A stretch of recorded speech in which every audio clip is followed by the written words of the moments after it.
Students police കേഡറ്റിൻ്റെ selection ടെസ്റ്റിന് വേണ്ടിയിട്ടുള്ള ക്വസ്റ്റ്യൻസും അതിൻ്റെ ആൻസേഴ്സുമാണ് ഈ വീഡിയോയിൽ ഉൾപ്പെടുത്തിയിരിക്കുന്നത്. വളരെ ഇമ്പോർട്ടൻ്റ് ആയിട്ടുള്ള ക്വസ്റ്റ്യൻസ് ആണ്, അപ്പോൾ തീർച്ചയായും പഠിക്കുക. ആദ്യത്തെ ക്വസ്റ്റ്യൻ, SPC പദ്ധതി സ്കൂളുകളിൽ എന്നാണ് ആരംഭിച്ചത്? 2010 ഓഗസ്റ്റ് 27-നാണ് സ്കൂളുകളിൽ SPC പദ്ധതി ആരംഭിച്ചത്. സ്റ്റുഡൻറ് പോലീസ് കേഡറ്റ് പദ്ധതിയുടെ ഔദ്യോഗിക വെബ് പേജ് www.studentpolicecadet.org. SPCയുടെ ഒരു പദ്ധതിയാണ് ചിരി. ചിരിയുടെ ഹെൽപ്പ് ലൈൻ നമ്പർ 9477900200. ഈ നമ്പറാണ് ചിരിയുടെ ഹെൽപ്പ് ലൈൻ നമ്പർ. SPCയുടെ ഐഡൻറ്റിഫിക്കേഷൻ സിമ്പൽ എന്താണ്? Police uniform. പോലീസ് യൂണിഫോമാണ് SPCയുടെ ഐഡൻറ്റിഫിക്കേഷൻ സിമ്പൽ. നെക്സ്റ്റ് ചോദ്യം, SPC ക്വിക്ക് മാർച്ച് ചെയ്യുമ്പോൾ എത്ര ഇഞ്ച് അകലത്തിലാണ് കാൽപാദങ്ങൾ വെക്കേണ്ടത്? 24 ഇഞ്ച്.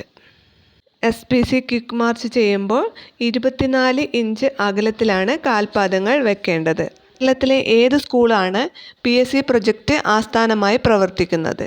ചാല ഗവൺമെൻറ് ഗേൾസ് ഹൈസ്കൂൾ, തിരുവനന്തപുരം. ചാല ഗവൺമെൻറ് ഗേൾസ് ഹൈസ്കൂളാണ് കേരളത്തിലെ PSC പ്രൊജക്റ്റ് ആസ്ഥാനമായി പ്രവർത്തിക്കുന്ന സ്കൂൾ. അടുത്ത ചോദ്യം, കോട്ട്പ നിയമം എന്തുമായി ബന്ധപ്പെട്ടിരിക്കുന്നു? ഉത്തരം, പുകയില ഉൽപ്പന്നങ്ങൾ. പുകയില ഉൽപ്പന്നങ്ങളുമായിട്ടാണ് കോട്ട്പ നിയമം ബന്ധപ്പെട്ടിരിക്കുന്നത്. അടുത്ത ചോദ്യം, കേരള പോലീസിൻ്റെ ആപ്തവാക്യം മൃദുഭാവേ ദൃഢകൃത്യേ. മൃദുഭാവേ ദൃഢകൃത്യേ എന്നാണ് കേരള പോലീസിൻ്റെ ആപ്തവാക്യം. അടുത്ത ചോദ്യം, SPC കേഡറ്റ് അറ്റൻഷൻ പൊസിഷനിൽ നിൽക്കുമ്പോൾ കാൽപാദങ്ങൾക്കിടയിലെ കോണളവ് എത്രയായിരിക്കണം? 30 ഡിഗ്രി ആയിരിക്കണം. 30 ഡിഗ്രിയാണ് കാൽപാദങ്ങൾക്കിടയിലെ കോണളവ് SPC കേഡറ്റ് അറ്റൻഷൻ പൊസിഷനിൽ നിൽക്കുമ്പോൾ. അടുത്ത ചോദ്യം, SPCയുടെ പതാക പ്രതിനിധാനം ചെയ്യുന്നത്? ദേശീയ സമഗ്രത അടിസ്ഥാനമാക്കിയുള്ള അച്ചടക്കം, സർഗാത്മകത. ദേശീയ സമഗ്രത അടിസ്ഥാനമാക്കിയിട്ടുള്ള അച്ചടക്കവും സർഗാത്മകതയും. അടുത്ത ചോദ്യം, SPC വിർച്വൽ ക്ലാസ്സിൽ ജ്യോതിശാസ്ത്രവുമായി ബന്ധപ്പെട്ട് അവതരിപ്പിച്ച പരമ്പരയുടെ പേര്? അകലങ്ങളിലെ പ്രപഞ്ചം. അകലങ്ങളിലെ പ്രപഞ്ചം എന്നാണ് SPC വിർച്വൽ ക്ലാസ്സിൽ ജ്യോതിശാസ്ത്രവുമായി ബന്ധപ്പെട്ട് അവതരിപ്പിച്ച പരമ്പരയുടെ പേര്. അടുത്ത ചോദ്യം, ഏത് കമ്പനിയുമായി സഹകരിച്ചാണ് SPC ഊർജ സംരക്ഷണ പരിപാടി നടപ്പിലാക്കി വരുന്നത്? Bharat petroleum corporation. Bharat petroleum കോർപ്പറേഷനുമായി സഹകരിച്ചാണ് SPC ഊർജ സംരക്ഷണ പരിപാടി നടപ്പിലാക്കി വരുന്നത്.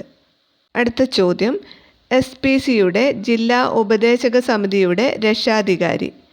കളക്ടർ.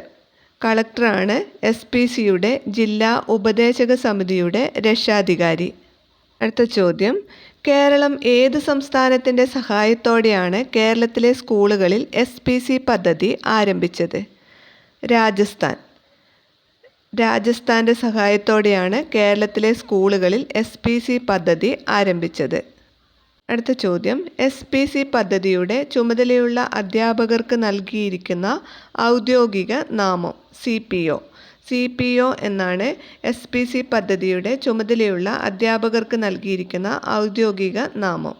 വേറെ 2 വീഡിയോ കൂടി ചാനലിൽ അപ്ലോഡ് ചെയ്തിട്ടുണ്ട്. SPC സെലക്ഷൻ ടെസ്റ്റിന് ആ വീഡിയോസ് കൂടി കണ്ടിട്ട് പോകുക.